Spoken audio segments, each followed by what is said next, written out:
chaos curtain is being thrown back right now. And what it's revealing to you and to everyone is the reality of the economy that we've had hidden for so long. And it's not just that we're seeing the reality, it's that we're all feeling the strength of this economy and the lack thereof. The economy's been told to you as being so strong, and it's so strong, and at the end of the month, you don't have a lot of money left over to save or to invest. People are just living paycheck to paycheck. Credit card balances are ballooning, delinquencies are rising, and unfortunately, it's true that that's just one of many problems going on right now that are all coming together. And that's the weight of it. That's the problem of it, is that this is all happening at once. For example, I'm talking about stumbling real estate prices, over exuberant stock market valuations, maximum complacency, absolute record levels of recency bias. There's even boycotts on American goods the world over right now.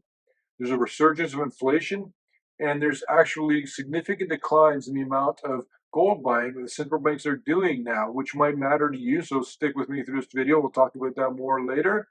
And also, or the coming decline of the wealth effect, and many more issues that are going to be problematic altogether at once within the next couple of months. These are all red flags. Each of these is a warning sign that you need to know about, and a lot of them you already know, I believe. You already know that they're true, what we're going to talk about right now. This channel is about trying to save as many people as we can before this economy absolutely implodes. If you've been a loyal subscriber to the Peter Leeds YouTube channel over all this time, you already knew about a lot of this economic reality that we're having to deal with right now. For example, you knew that a gold revaluation is actually a dollar devaluation. You also knew that a tariff was actually an import tax paid by the American companies. And speaking of the tariffs, it's not billions of dollars coming into the country. It's billions of dollars that were already in the country being moved around, moved from the companies that are building a widget, so they have to bring in parts to build the widget to sell it to you. They're paying money to the government. The government's getting billions of dollars from the companies. The companies then pass that on to you, which is why the prices are going to increase. And during all this time, you're told that the economy is so strong, and I'm telling you that it's not so strong, and then all of a sudden they come up with all these massive revisions. The last 2 months, particularly for May and June, were the largest revisions over a 2-month period ever. But if you look back even more than a year, there's been so many revisions every time. They keep reporting and they're revising lower, again and again. They're doing everything they can to trick you to think that it's a strong economy when it's not, and they've done a great job up until now, but eventually the truth comes out, and that's what we're experiencing right now. For example, the Bureau of Labor Statistics revised the net change in payrolls for May and June downwards by 125,000 and 133,000 respectively. According to Yahoo Finance, this means that over 2 months, 258,000 fewer jobs were added than were initially reported. 250,000 jobs that were reported that didn't exist. That doesn't feel like a strong economy. And as I told you, what we're trying to do is help as many people as we can before this economy implodes soon. And one way you can help be a part of all of this is just click like on this video. That goes a long way to tell the algorithm to yappa. Please do it. This is all leading into the current account deficit, which is always negative. For a long time now, it's been negative. But listen to these numbers. I fell out of my chair. In the fourth quarter, we had a $312 billion current account deficit. Now keep this in mind. Fourth quarter, $312 billion. In the first quarter of 2025, the current account deficit rose by 44% to $450 billion from $312 billion. That's asinine. That's absolutely insane. In one quarter, from quarter 4 to quarter 1, it rose 44%. It's just telling you a metric of the difference between how much we're importing compared to how much we're exporting, which maybe we'd be able to dig our way out of this problem, if not for other things going on, such as the massive U.S. household debt, which hit a record of $18 trillion in the second quarter of 2025. And that includes $1.21 trillion in credit card debt, according to U.S. News. And the cost of everything is increasing, from groceries to rent to even maintenance on your condo or house. Things are just costing more, and the slow growth in the salaries that we're all making is not even coming close to keeping up with the rising prices and the inflation. What else is rising with all these prices is the amount of uncertainty around the tariffs that are going on right now. And uncertainty is worse than bad news for stocks, but even more than that is the results or the responses to these tariffs, the counter tariffs. Right now, there's boycotts against American tourism. People aren't traveling to America as much. There's a boycott of American goods worldwide. It's going on.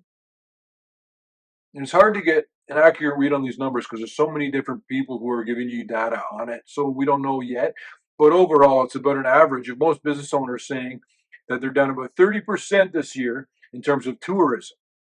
While there's plenty of nations worldwide which are actually actively trying to avoid American products. And the effects of all of this won't be felt yet, it will be felt soon. Boycotts on American goods, spurred by political events and consumer activism, are impacting American brands globally, particularly in Canada and Europe. These boycotts, driven by anger and frustration with specific U.S. actions and policies, are causing a noticeable shift in consumer behavior, with some reporting a decline in sales for certain American products. While the long-term economic impact is still uncertain, the boycotts are raising concerns among U.S. manufacturers about potential market share loss and reputational damage. There's so many countries that are getting involved with this that I had to put them on a list here, but we're talking Denmark, Sweden, Canada, Austria, Italy, France, Germany, Brazil, and India, notably, we'll go back to that in a second, are all boycotting or avoiding American products. So if you're an American company, you're paying more to get your products into the country because of the tariffs. And countries that you used to send things to, they're not as interested in buying your products anymore, so you don't need to send as many products to them, so you have more at home that you don't send out. And then you've got what's called an inventory glut. So in that sense, yeah, maybe you're going to be paying a lot less for things if there are inventory gluts because the American companies don't have as much market for their products. But what else is happening at the same time? Are you starting to get the feel of it that it's all kind of happening at once, which makes it all more devastating potentially? The whole will be more devastating than the sum of the parts. Are you starting to get it? What else is going on at the exact same time as everything else that I've said in this video? Real estate prices are now stumbling pretty badly in some areas. According to Realtor, nationwide, typical listing is now waiting on average for 58 days before selling, which is a full week longer than last year. That's what I tell you with real estate. You want to watch days on the market. You want to watch how much over asking, how many bidding wars there are. You got to watch the meta messages around the edges to see what's really going on. And everything's saying that real estate prices are finally going to do what I've been expecting for a long time now. For example, there's not a lot of bidding wars anymore, especially compared to what it used to be like. And more than half of the U.S. homes sold in May went for less than their asking price. The typical sale closed $45,000 under the list price, and 56% of deals landed below asking. And I also told you many, many times and for many, many years that the lack of inventory was going to absolutely heal itself. Here's the point. Here's a list. Nevada's number one, and they went from 8,563 listings in 2024 to now 13,097. That's a 52.9% increase.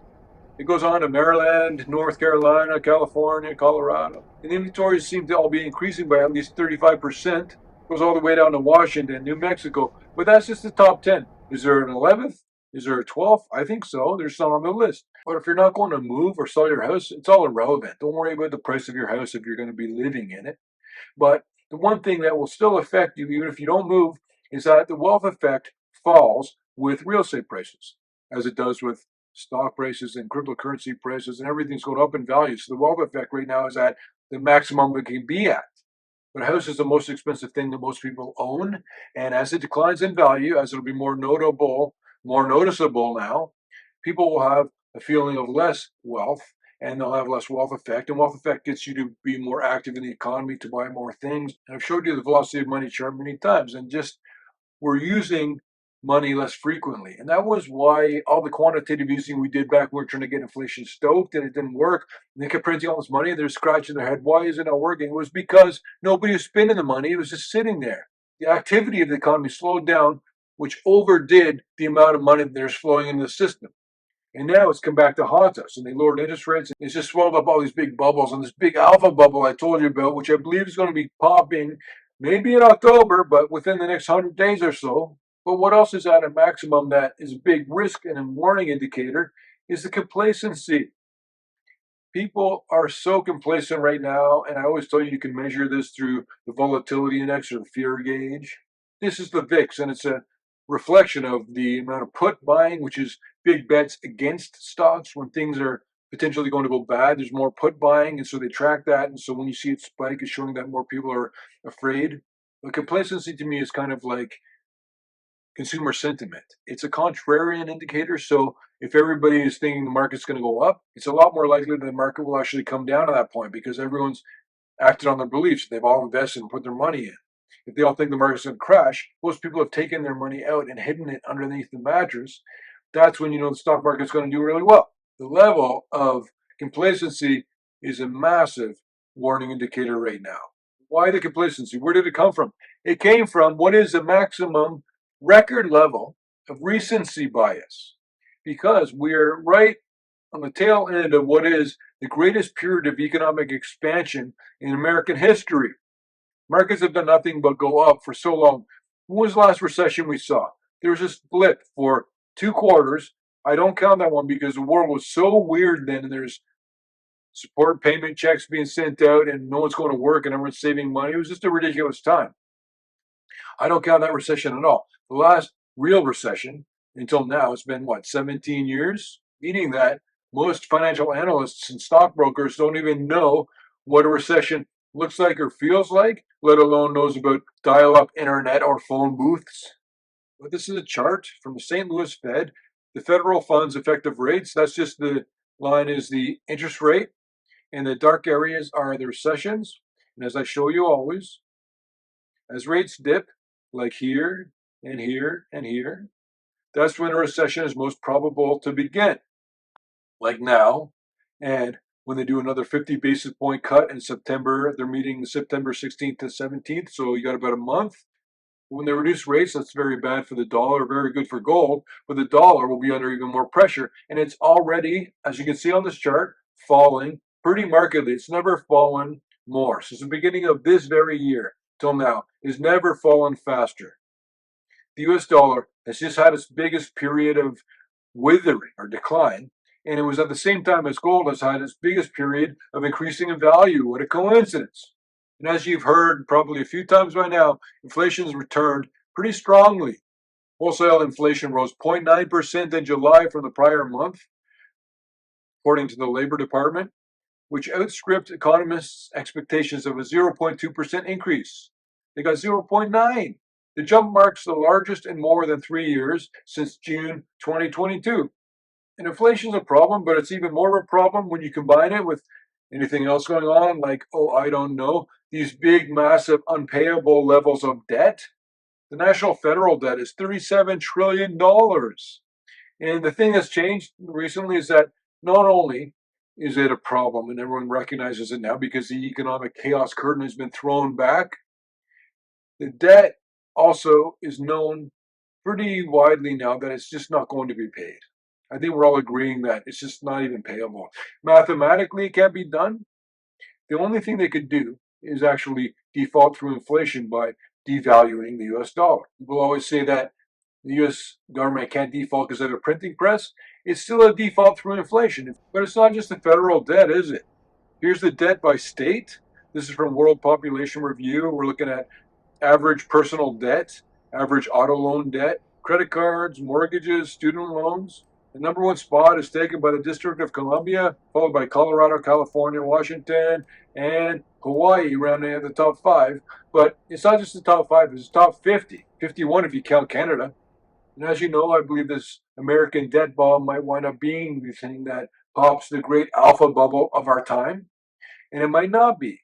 There's a lot of things that could be the thing that pops the alpha bubble. Maybe it's the debt load. Maybe it's inflation. Maybe it's tariff uncertainty. Maybe it's global military events. It doesn't matter what the reason is. It matters that you know that all bubbles pop. And when this one pops, it's not going to be contained to one asset class. It's not like the bubble pops and then cryptocurrencies drop in price. Or the bubble pops and gold prices come down. What about cryptocurrencies? I'm not against them. I love Bitcoin. I think it's a great idea, especially with the irresponsible activities and decisions of the people that are quote unquote trying to lead us through this economy, make all the decisions for us. Bitcoin is such a necessary thing worldwide. It will always be around. All I'm saying is that I look at it from perspective of investor psychology. I never look at it from a use case and hash rate and yappa yappa. I look at it from investor psychology, and when more people get into something that's a zero sum game, it only goes up in value if more money comes into the space, and if money leaves the space, it comes down in value. In the long term, I think it'll do great. I'm just saying in the short term, psychology of investors says that it's going to track the Magnificent Seven. As the Mag 7 goes down, as I believe it's going to, I think that cryptocurrencies will trail it down until it comes to a capitulation point, at which point I'll tell you to get involved with Bitcoin, back up the truck, buy every single Satoshi that you can get your hands on. But that time is not right now. And I'd love to say that that's all the problems that we're dealing with right now, but there's another even bigger one that's going to affect everybody in the next 2 years.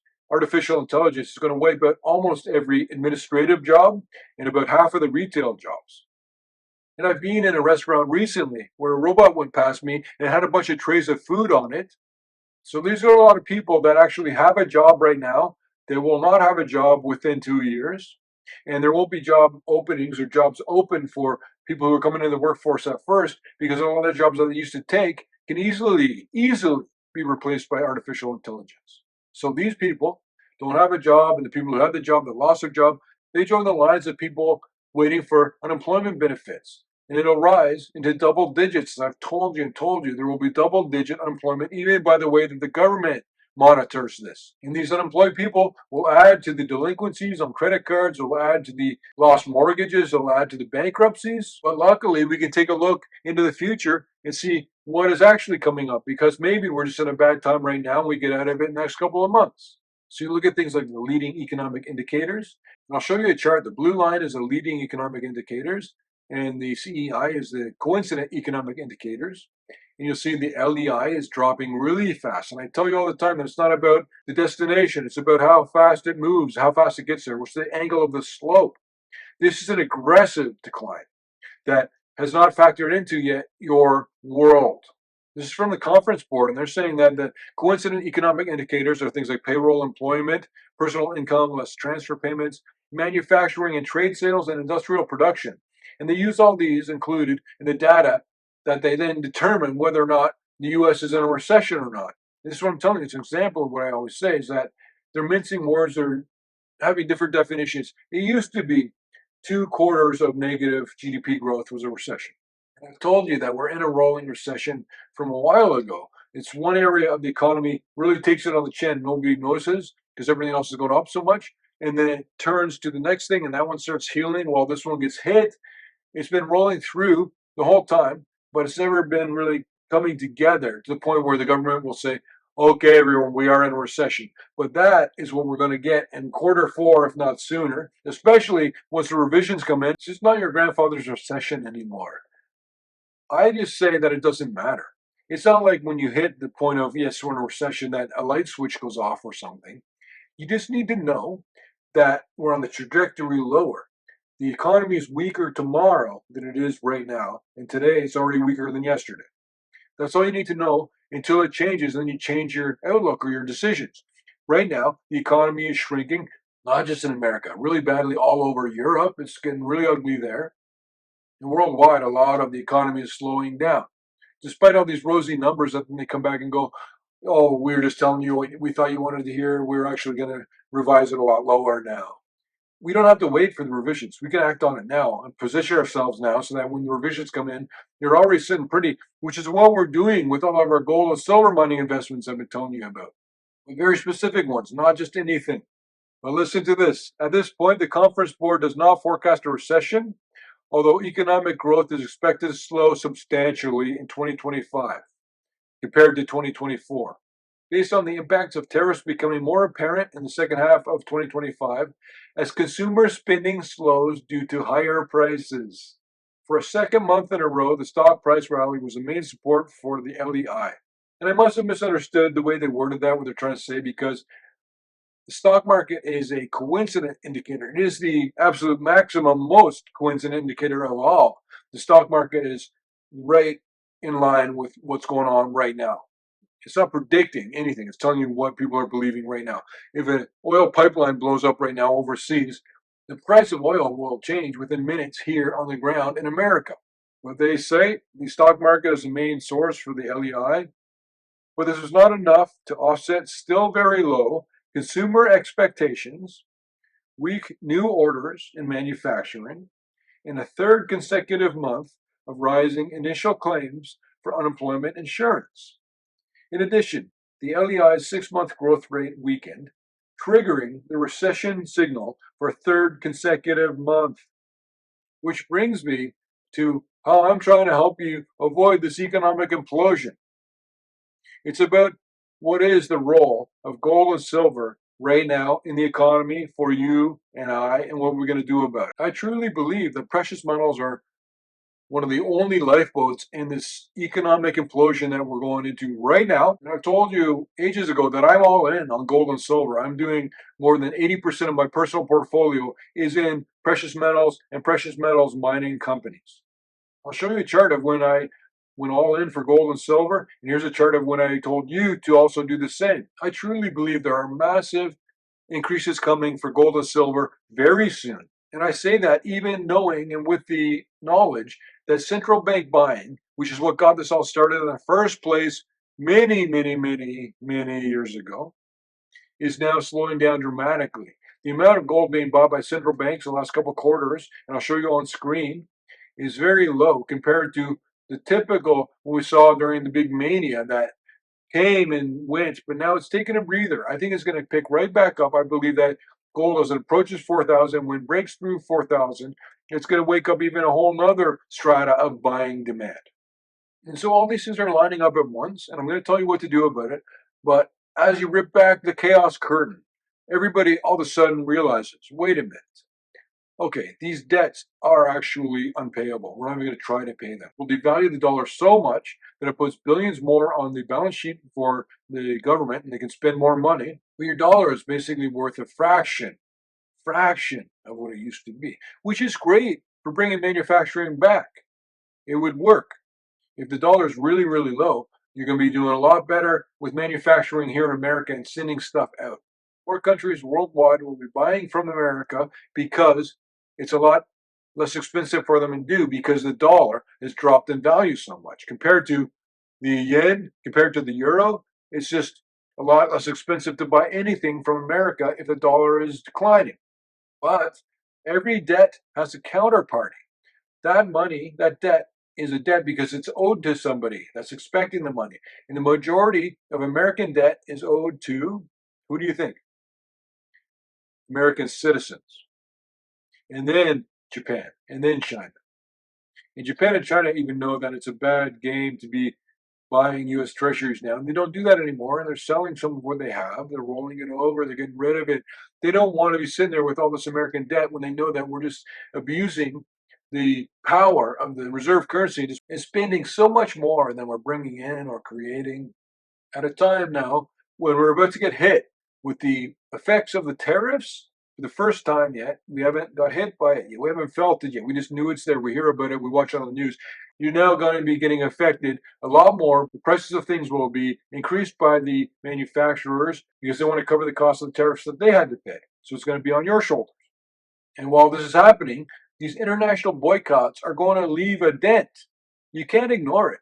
A drop of 30% in tourism is massive. A drop of buying products overseas, I don't even have numbers on it. If anybody has any numbers on this, please put it in the comments below. I don't even know how much we've declined in terms of American goods being bought internationally. And the US dollar is going to weaken as they cut rates. And that's also when the recession will get pricked and start. It will begin then, both of which will spike gold prices. And as I've told you a few times now, other people are starting to get on the Peter Leeds train and talking about it. Unemployment and inflation are both going to go into double digits, even by the government statistics. And one of the only ways out of this is going to have to involve a revaluation of gold or a devaluation of the US dollar, which there's rumors saying that it's going to happen on July 4th, 2026. I don't know. I'm not saying that. I've heard rumors of that date. which would add all the spending capacity to the American balance sheet and maybe buy us a little bit of time, but it's going to absolutely destroy the value of the US dollar. And so, as promised, I forgot to tell you what to do. This isn't just another video that you're seeing everybody else just listing all the things wrong with the economy. That is a young man's game. Here's what we're talking about. Here's what you do. Because you got to take it seriously. This is going to be the biggest bursting of a bubble that's ever happened since the Dutch tulip bulb mania. You have no excuse to not be aware of this and not prepare for it. Please. It's important to be involved with money, which is gold and silver, pure, Fortize pure, 99.99%. And you can get the biggest bang for your buck with the mining stocks if they're the right ones. Mining companies go out of business all the time. They've got all sorts of problems that people don't always see, such as how much more reserve life they have. Are we talking about inferred resources or probable resources?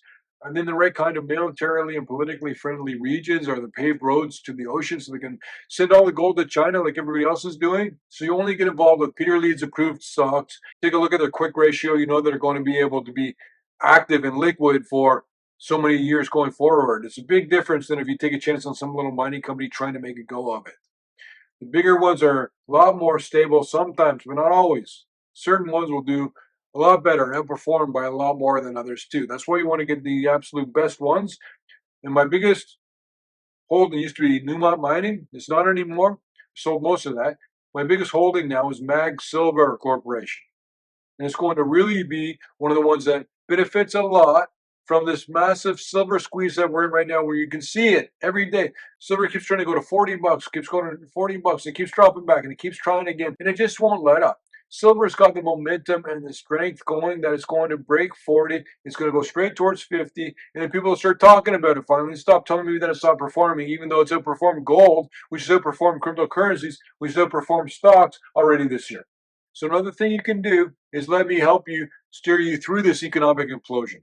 You can do that by becoming a Peter Leeds insider. Just go to the links below, or you can get the Peter Leeds app, which is so cool, and you can get the Peter Leeds world famous stock pick newsletter. It's all waiting there for you to help you land on your feet, beat the recession, and overcome inflation so that you can help the people that you care about.